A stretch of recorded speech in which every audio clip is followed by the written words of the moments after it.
Hello guys, so welcome to today's show. My name is CHUKS and you're on GFL TV, the home of football. So if today is the first time we see our program, for you to bring you the latest Arsenal news updates as they drop all over the world. So for now, we'll start with today's news. Our junior freakball when they play for Leeds United, they'll come as I call they talk plenty about the match where Arsenal will play against Leeds on April 1st. I think that should be on Saturday. So Baba call the talk say Arsenal need to do on their best of their ability to beat them, because them don't beat people like Liverpool and people like Chelsea, so that they come the Emirates Stadium to come take all 3 points. Like when I first read that news, I was like, I don't know, I don't understand. Wait till they give this guy the confidence. Though he's right, he gets some kind of point because he can analyze it for the top 6 teams with them don't play this season. Now only Man City we come for their own home. Now like play them, outplay them, like play them well. You get we see they no see chance to play game. But apart from that, when Arsenal self come Ellen Road, Arsenal testify now. So when Liverpool collect them with their hand, they beat Liverpool, they beat Chelsea. So even when they go Spurs will testify and say yes, we meet a strong team, even though they fight relegation battle. But say this one they won't come for the Emirates. Forgetting say Emirates now fortress, get. So make I first talk from your own point of view. Maybe they are coming here, say they no be team maybe say you go to talk, say okay, let's be patient. They will soon get tired, Say then they're ready to run from the beginning to the end of the game. So that match we go play against them, it will be very difficult for Arsenal. Now that one is the own side of the story. Now for our own side, equally forget say we dey first. We know they there with fluke. We did there because we deserve to stay there, and they are coming to the Emirates. This is not the Ellen Road, you get. Where we say we'll go play there, we struggled. This is the Emirates that is regarded as a fortress. How many people don't beat us here? So in way they come here, they will testify. And another disadvantage for them now, the fact that their best player, you get Gnonto, their best player, their best winger, will be like say tomorrow no day, they fly like power bike. The guy don't get injured for the match between Italy and Malta. So I purposely they monitor that match. They can't commode the guy. So we never know that they test him now. We never know whether the guy will even play for the weekend. If he don't play, it will be a very big blow, because that guy, the guy fast gone. So we'll just watch. But I think I'm waiting this junior freak when they talk about. So away from that, so England don't beat Ukraine 2-0 yesterday for the European 2024 qualifiers, and our star boy Bukayo Saka was the man of the match. He scored a goal and made one assist. He make assist for Harry Kane, and that in goal super. I watched the match now. You know, say after they watch the match, after I do that assist for Kane, I call the praise him for where they watch man, because I know what I inside house. I go for viewing center. I go to and say, star boy, say Saka, Ogbono, the hot. He never to tell what I praise and finish the guy help boss. I say, I tell that. Oh my guys, it was crazy.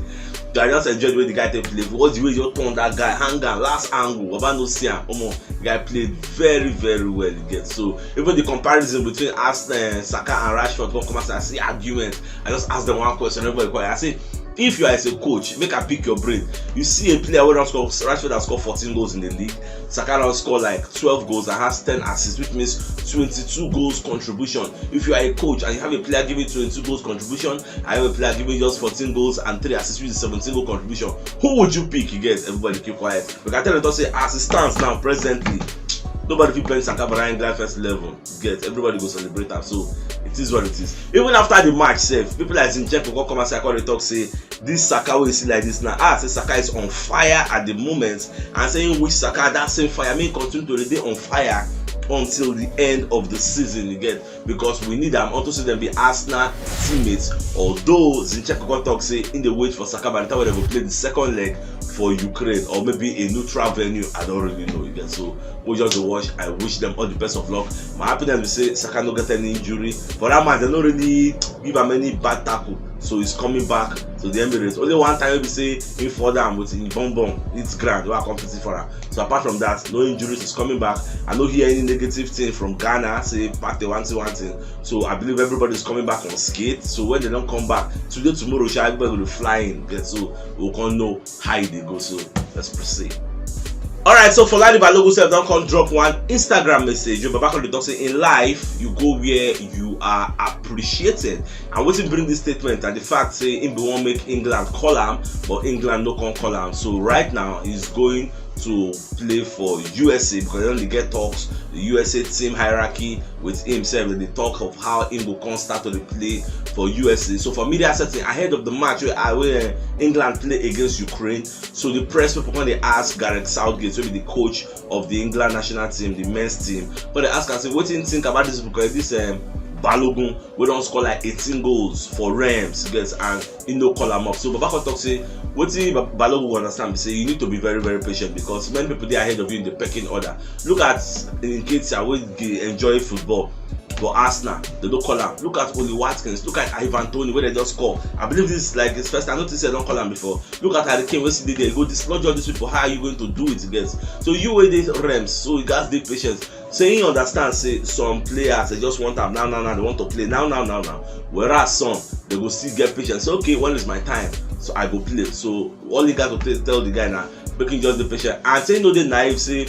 Maybe because of say USA one cap the guy, you go carry a logo, go give him cap so that you go they ineligible to go play for USA. Say no, so if you want to play for USA, you are free. Yes. So and what thing I will advise Balogun say, fine. I know I've advised you before that you should not play for England, you play for USA because you are far in the pecking order. Your road to the first 11 is too far. But come to think of it, this one where they do emotional blackmail. I go where we appreciate that. Who you want bench for that England? How many goals you don't score for them? They score 17 goals, I mean 18 goals. How many penalties did they score? Like 4 penalties, and you are coming here to be complaining. Now if Anthony won't bench, now they say level na be mates. What do you don't achieve? They compare Ligue 1 and EPL. If Anthony has scored like 17-18 goals, I think 17 goals this season for Brentford. You want to compare yourself with Ivan Toney? Kane, you want to compare yourself with? I'm sure now Oli Watkins, she did wine. If Balogun play for Arsenal, she go score up to 12 goals like Saka. It is to score for EPL easy. No, you are young. Be patient. Have patience. Your time they come. You, Nketiah, Saka, now you rule England. All those Phil Foden, Rashford. Now time they come, you get all this Kane they go still expire. Tony go still expire. Because those ones they don't get ahead of now. With the Watkins, now go rule. Well, if you say you want go, if you want to join USA, fine, you can join. But don't be say maybe do emotional blackmail. No, I don't support that. Alright, Kenny Dalglish said don't come outside. Can they advise Kieran Tierney? So Babako the Lam talk say as it stands now, it will be a no-brainer for you to leave Arsenal. I can't say they go join Newcastle United all because they offer you 25 million one to say it don't make sense because it will be like a step down. Because how do you leave a team qualifying for the Champions League, a team that just won the league, and go to a team that maybe finish 5th or maybe finish 6th in the league table? You get maybe they for UEFA Europa Conference League or maybe they play for Europa League. How do you do that? Like, why not stay at Arsenal and fight for your place? You get, although Kenny Dalglish can doesn't not be say Kieran Tierney no be good player, say maybe in the out of the team because he knows how to play. No, he was out of the team because of injury, and as he get that injury, come outside, then people like Zinchenko come capitalize on that space, that opening, come enter and did a better job. So as if that be coach, what you go do? A player comes in, do a better job, and remember there are no sacred cows at Arsenal. So what do you expect? He's going to continue playing unless maybe Zinchenko can't get injured or can't drafting people like Kieran Tierney. And Kieran Tierney should remember that next season we'll play top tier competitions, 2 top tier competitions. We'll play the Champions League and we'll play in the EPL. So, and we need our best legs in both competitions, which means he will be playing the EPL or he will be playing the Champions League because nobody use one team for both competitions. You need to understand that one, which is the more reason why he should stay. Get so well, I go decide now. At last, end of the season, we'll know what's in decide. After the match where England play against Ukraine, so the press people they ask Gareth Southgate about Saka. Say I didn't see Saka performance. So Babako they talk say Bukayo Saka has become ruthless, get a ruthless goal scorer in the last 18 months. Top level finish. They see that ball with Saka score. Say normal. Once Saka run turn like that, everybody gonna know say there's a high potential. Say go put that ball at the back of the net. Once you put him in such a position, you know he's going to score. The guy did very, very good. Majority of the balls went through him on that wing going there. I enjoyed everything he did. Like he had fun, get, and the whole England, everybody check social media. Social media was on fire. Everybody Saka.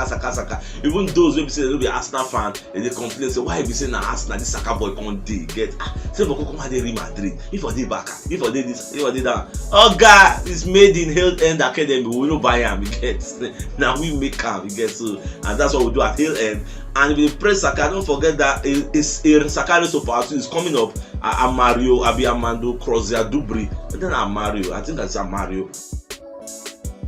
Another boy be like Saka is coming up, you get. So that one for the future. When Saka go on that kind 27 years, that one said will they come up, you get, to join Saka to rule Arsenal. So I wish him all the best of luck. Everybody's happy with him. I'm happy. Gareth Southgate is happy. Arteta is happy. All Arsenal fans are happy. So this is what it is. I'm going to say Arsenal they're interested in signing Romeo Lavia. You get where they play for Southampton. He plays as a defensive midfielder. Is very, very good. Despite say collectively the team is in shambles. You get because they are on their way to relegation. I think they're in 20th or 19th on the table. So, but some of their players individually are very, very good. Like this Romeo Lavia, we want to sign him. At the same time, don't forget we are also interested in signing Kyle Walker-Peters, who is their right back. So we're interested in signing that one also. So I don't know at the end of the season now we will decide because as we did now, only Ben White and Tomiyasu get us our right back options, even though at the end of the season, people like Maitland-Niles are coming back. Even if the story say maybe Arsenal will recall Maitland-Niles if Ben White gets injury because we don't have an alternative or a cover for Ben White. But the last match, I think Partey was drafted in to play that right back position, but we know it's not his job description, he cannot do it perfectly. So who knows if people recall Maitland-Niles or Ben White go ride down, maybe play 10 games. You never know how Arteta will structure the team. So go just to watch. So keep your eyes on this from your Latvia and Kyle Walker-Peters. Enter with Southampton they play. We go scamp them, may see how those guys they play. So let's proceed. Now away from that, so they call the interview Van Persie. Call they ask and say how far I did see former team Arsenal going for the title. So Babakan talk say for him personally saying they support them to win the league because you know they're very easy. It don't pay with them then win them. And what it make I call like Arsenal, they say they don't play some kind of difficult matches where they down 2 goals, you get all those kinds of things. They'll call equalize, come back, you know they very, very easy. So that is what champions do. And for that reason, in think say then they prepared to win the EPL. A lot of people come to surprise say why you know they push Manchester United to win the league after all they spend more time over there than at Arsenal. Why because they did very, very nice to Arsenal? Well, this is what it is. You can't hide grace, you can't cover grace, get it is obvious, something that is visible to the blind and audible to the deaf. Say Arsenal at that time this is their time to shine, so you can't hide it. So you know get choice and to form familiarity to just farms us get. So it is what it is. So well, I just pray at the end of the season we lift this incredible EPL trophy. I'm talking about Rasmus Højlund. So this guy scored 2 goals yesterday in the first half of the match between Denmark and Kazakhstan, even though Kazakhstan later beat them 3-2. But this guy has scored 5 goals in 2 qualifying matches. This guy na hot cake as it stands right now. As when they talk like this, Napoli don't enter the race. Say they would like to sign the player. The player is 20 years old. Don't forget he plays for Atalanta. Even Atalanta said don't come as I talk say they are ready to cash in on the boy. Funny enough, nobody say they want to put big money on the head. Now 40 million euros. That is also be the starting fee. So although we know there's going to be a bidding war because Arsenal is interested, Napoli is interested. Funny enough, funny.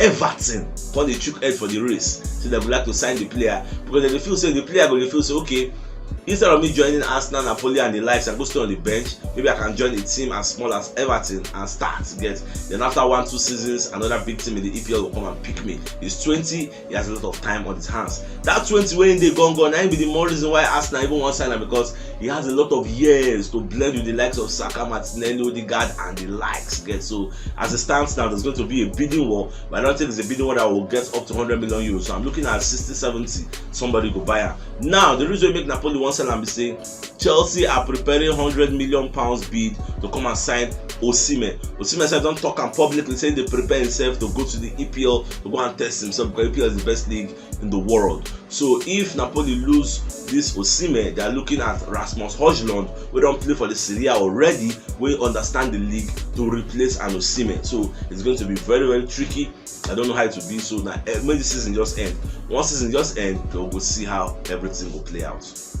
Phil Foden done dey out of action after an appendix surgery, which means number 1 is going to miss the Liverpool tie, then probably miss the Bayern Munich header and maybe the match against Leicester and other matches. I don't really know how long he will be out, but Man City don't announce him officially. He just did an appendix surgery. He left the England camp after Mbele the Warrior and some kind. So Mojo they see how it will be, whether it will affect the title race, which Haaland said we never know whether Haaland will be available. Haaland is still in Marbella, a hospital in Spain. Gets where they do some kind of thing, they test and they treat them. So we never know how everything will be.